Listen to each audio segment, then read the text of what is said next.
नमस्कार। सबसे बड़ा सवाल देख रहे हैं आप, मैं हूं आपके साथ पूजा। लोकसभा चुनाव से पहले बीजेपी और एनडीए को हराने के लिए विपक्ष पूरी तैयारी तो कर रहा है, पर तैयारी में कुछ ना कुछ तो कमी है, जिस वजह से हर एक नेता अपनी अलग राह में चलता नजर आ रहा है। दरार दिल्ली में केजरीवाल कांग्रेस पार्टी के बीच में है, दरार बिहार में नीतीश कुमार लालू यादव के बीच में है और दरार पीएम पद की दावेदारी को लेकर भी है।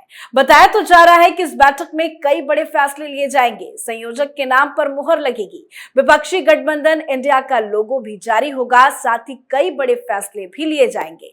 पर बैठक से पहले कैसे बढ़ रही है आपसी तकरार, आज इसी पे चर्चा करेंगे। बातचीत के लिए मेरे साथ स्टूडियो में मौजूद हैं कैपिटल टीवी के editor in chief doctor Manish Kumar. Doctor साहब, बहुत बहुत स्वागत है आपका। धन्यवाद। बैठक होनी है, वक्त बहुत कम बचा है, लेकिन इतनी लड़ाइयां क्यों हो रही है? लड़ाइयां इसलिए हो रही हैं क्योंकि सबको प्रधानमंत्री बनना है। रोटेशन सिस्टम चलेगा। आपको याद होगा अभी यूपी का चुनाव हुआ था जी। तो बहुत सारे गठबंधन थे, बोल रहे थे कि एक ऐसा फॉर्मूला मैं लेकर के आऊंगा कि अगर हमारी सरकार बन गई तो 5 मुख्यमंत्री और 20 डिप्टी सीएम। आप समझिए कि किस तरीके का खेल है। मतलब हर एक साल में एक मुख्यमंत्री और साथ में 2-3 डिप्टी सीएम, है ना। तो वो 20 डिप्टी सीएम बन जाएगा 5 साल में, और 5 जो है हमारे बन गए मुख्यमंत्री। ऐसा ही फार्मूला लग रहा है। हर साल एक नया पीएम, हर साल एक नया पीएम, है ना। 2024-25 में एक पीएम, 25-26 में दूसरा पीएम, और उसके लिए सब लोगों ने डिक्लेयर कर दिया है। 3-4 नाम तो आ ही गए हैं जी। ममता बनर्जी ने 2 दिन पहले सोशल मीडिया में ट्रेंड कर रही थी, है तो वो अलग खेला हुए कर रही है। वो बकायदा मीम्स, पोस्टर वोस्टर सारा कुछ एकदम प्रॉपर किया। बादल में चेहरा नजर आ रहा है ममता बनर्जी का। ममता बनर्जी जो है वो बन रही है कंपैशनेट लीडर। क्या क्या योजना चला रही है, क्या कर रही है, वो बेड़ा गर्क कर दिया है बंगाल का। लेकिन सपने प्रधानमंत्री बनने का जी। तो एक तो वो हो गए। दूसरा, वो डोनाल्ड ट्रंप का स्लोगन चोरी करने वाला Arvind Kejriwal, let's make India great again, है, उसका कैंपेन भी पूरा रेडी है। ये मुंबई मीटिंग खत्म होगा और ये शुरू होगा कैंपेन। ममता बनर्जी पहले आ गई, कूद गई कि सबसे पहले मेरा नाम आ जाना चाहिए। पोस्टर्स बिहार में भी लग गए हैं। नीतीश कुमार, देश के प्रधानमंत्री बनने के लिए नीतीश कुमार जो है। और कोई चंद्रयान पूछ दिया कि सर चंद्रयान लैंड कर रहा है, जरा बताइए। इनको मालूम ही नहीं था कि चंद्रयान जो है कौन सा बला है। तो ये हो गया, तो 3 तो हो गए। आज बवाल मचा हुआ है यूपी के अखबारों में, सवेरे सवेरे अखबार में। क्यों? क्योंकि कल अजय राय ने, जो कांग्रेस पार्टी के जो चीफ बने हैं नए, उन्होंने बयान दिया। क्या बयान दिया? कि उत्तर प्रदेश के नौजवानों की ये जिम्मेदारी है कि राहुल गांधी को प्रधानमंत्री बनाएंगे। बस 4 हो गए कंटेंडर। जी जी। हाँ, अब एक 5वां बचा हुआ है। वो कौन है? ये रैट रेस चल रहा है। वो स्टालिन उधर से बोलेगा, उद्धव ठाकरे बोलेंगे, हेमंत सोरेन बोलेगा, कोई कूदेगा अभी, है ना, लोग कूदेंगे। ये 5 जब तक पूरा नहीं होगा तो कहीं का ईंट कहीं का रोड़ा, भानुमति ने कुनबा जोड़ा। ये आपस में लड़ मड़ेंगे क्योंकि किसी पॉजिटिव एजेंडा के लिए ये गठबंधन नहीं बना है। It is an alliance for survival. नहीं तो हम बर्बाद हो जाएंगे, खत्म हो जाएंगे, इसलिए अलायंस कर लो। लेकिन इस अलायंस से भी कुछ नहीं होने जा रहा, क्योंकि इन लोगों को पथभ्रष्ट जो है जिसने किया है वो तो अलग बिहार में जो है बांसुरी बजा रहा है। ये सुगुफा, ये प्लान कि भारतीय जनता पार्टी को 150 से कम सीट में रिस्ट्रिक्ट करने का प्लान जो बनाया था, ये बनाया था पीके ने। अब बहुत सारे लोग, पत्रकार लोग कह रहे हैं, मोदी विरोधी, जब हम लोगों की बातचीत होती है वो कहते कि कहीं पीके को अमित शाह ने ही तो नहीं प्लांट कर दिया था। हम लोग पूछते हैं भाई क्यों, ऐसी बात क्यों? बोले ये तो गठबंधन बन के सब कुछ गड़बड़ हो गया है। आप इतना आगे भी चले गए कि सारे लोग मिलकर मोदी को हराएंगे, अब तो कोई पीछे हटेगा तो जाएगा, और गठबंधन होना पॉसिबल नहीं है। तो भाई पीके को किसने प्लांट किया? बोला देखिए ये तो ओरिजिनली मोदी जी के लिए काम करता था, फिर मोदी जी ने ही उन्हें भेज दिया नीतीश के पास। नीतीश को भी प्रधानमंत्री बनने का जो सपना दिखा दिए। फिर ये चले गए उद्धव ठाकरे के पास। उद्धव ठाकरे को दो सपने दिखा दिए कि भाई आदित्य ठाकरे को बना देंगे सीएम, आपको लगवाएंगे पीएम। फिर वो चले गए ममता बनर्जी के पास। ममता बनर्जी को कहा कि भाई तुमको बनवा देंगे हम पीएम।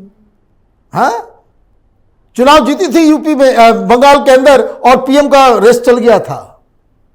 दिल्ली चलो चल रहा है। फिर यही पीके जो है वो चला गया था स्टालिन का पूरा कैंपेन जो मैं बता रहा हूं, सबसे पैसे लेकर के पीके ने कैंपेन किया था जी। उसको भी समझा दिया, वो भी इधर आ गया। केजरीवाल के लिए भी पीके काम किया। सारे लोगों को ये कान में फूंक के आ गया भाई प्रधानमंत्री बनने का चांसेस है, और सब लोग उसी फार्मूले पे काम कर रहे हैं। और वो ये पॉलिटिकल एडवाइस देने के बजाय खुद बिहार में मुख्यमंत्री बनने के लिए वो रैलियां कर रहा है। उसका कैंपेन अभी शुरू होने वाला है, पीके फॉर सीएम बिहार के अंदर में। तो खैर अब ये लोग आपस में लड़ झगड़ रहे हैं। अभी नया नया क्या हुआ बिहार में, देखिए क्या हुआ। नीतीश कुमार के अंदर अभी देखिए बॉडी लैंग्वेज बेचारे एकदम सूखे हो गए। ऐसा लग रहा है कि कोई होता है ना भाई, टीनेजर्स हार्ट ब्रेक होने के बाद कैसे वो हो जाता है, टूअर टापर बिहार में कहते हैं उसको, टूअर टापर टाइप का हो गया है। तो नीतीश बाबू जो है वही हाल हो गया, क्योंकि इनको तो बोला गया था कि भाई तुमको बनवा देंगे कन्वीनर, और लालू यादव ने बम फोड़ दिया। एक लालू यादव ने कह दिया कि भाई ऐसा है कन्वीनर एक नहीं होगा 11 होगा, कई सारे कन्वीनर होंगे। लीजिए अब कई सारे कन्वीनर होंगे तो उसमें तो जाने का मतलब है उस कन्वीनर की लिस्ट में राहुल गांधी नहीं होंगे। कन्वीनर होगा लेकिन कन्वीनर में राहुल गांधी नहीं होंगे। क्यों? राहुल गांधी कन्वीनर्स की कैटेगरी से भी ऊपर बैठे हुए होंगे। अब नीतीश कुमार को यह समझ में नहीं आ रहा है भाई मैं क्या करूं, कन्वीनर बनूं या ना बनूं। और मैं आपको बता दे रहा हूं, मेरी इस बात को नोट करके रख लीजिएगा, 11 कन्वीनर बनाया जाएगा तो केजरीवाल संजय सिंह को भेज देगा, ममता बनर्जी डेरेक ओब्रायन को भेज देगी, लालू यादव जो है वो मनोज झा को भेज देंगे, नीतीश कुमार ललन सिंह को भेज देंगे। ये जो है छोटे मोटे जो खुदरा किस्म के जो लीडर हैं वही लोग फिर गठबंधन का ये चलाएंगे। गजब गजब खेल होने वाला है। और ये जो हार्ट ब्रेक हुआ इनका कि भाई अब मैं कन्वीनर नहीं बनूंगा, कई सारे बनेंगे, तो बताया जा रहा है 11, शायद उससे भी कम किया जाए कि जैसे ही आप 11 करोगे, 6 करोगे, 7 करोगे, 8 करोगे, संख्या है 26 गठबंधन में, तो जिस पार्टी को आप जगह नहीं दोगे वो क्यों रहेगा आपके साथ? वो भी बोलेगा कि हम चले अकेले। तो बहुत सारी चीजें हो रही है। झगड़ा सिर्फ प्रधानमंत्री का, चेहरा कौन बनेगा, और सब शातिर हैं। कोई अपने राज्य में किसी दूसरे को बर्दाश्त करने नहीं जा रहा। शरद पवार ने अलग टेंशन दे दी है। हाँ, आपने बड़ा याद दिलाया। शरद पवार ने तो खेला होवे कांड कर दिया उन्होंने। कहा ये सारे विपक्ष की को लीड करने वाले थे, पार्टी टूट गई। तो कांग्रेस पार्टी ने कहा कि भाई शरद जी अपना आप स्टैंड क्लियर कीजिए। उद्धव ठाकरे ने भी कहा कि बड़ा कंफ्यूजन हो रहा है, वोटर्स के बीच में गलत मैसेज जा रहा है कि आप किधर हैं क्या नहीं हैं। एनसीपी वाले भी कंफ्यूज्ड हैं, आम लोगों को भी समझ में नहीं आ रहा है कि वो क्या करना है, कैसे चुनाव लड़ना है। इसलिए आप अपना स्टैंड क्लियर कीजिए। पृथ्वीराज चौहान आ गए, अशोक चौहान आ गए, उद्धव ठाकरे आ गए, वो उखाड़ दिया एडिटर, वो संजय राउत आ गए, सारे लोग आ गए कि शरद पवार अपना स्टैंड क्लियर कीजिए। तो शरद पवार ने अपना स्टैंड क्लियर कर दिया। उन्होंने कहा अच्छा ठीक है, बहुत स्टैंड चाहिए तुम लोगों को, तो मैं स्टैंड क्लियर कर देता हूं। कह दिया कि भाई कोई फूट नहीं है, कोई फूट नहीं है, हम लोग सब साथ साथ हैं, जिसको समझना है जो वो समझ लो, और ये डेमोक्रेसी है। कुछ लोग हमारी पार्टी के बीजेपी में जाना चाहते हैं, डिप्टी सीएम बनना चाहते हैं, मंत्री बनना चाहते हैं, इसमें क्या बुराई है? हमारी पार्टी टूटी नहीं है। तो पार्टी तो टूटी नहीं, तो शरद पवार की पार्टी चली गई उधर, तो शरद पवार को इधर बिठा क्या करोगे? कृष्ण भगवान है? ये महाभारत की लड़ाई की कहानी आपने सुनी होगी कि भाई कृष्ण भगवान की सेना और कृष्ण भगवान कौन किसके साथ होगा, तो वो टेस्ट वेस्ट होता है, वो पहले जो नजर आता है कहानी।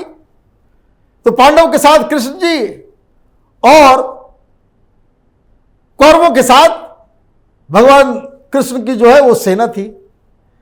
तो वो क्या है? वो कृष्ण भगवान है। ये महाभारत चल रहा है। देखिए दिक्कत क्या है, this are all opportunist people.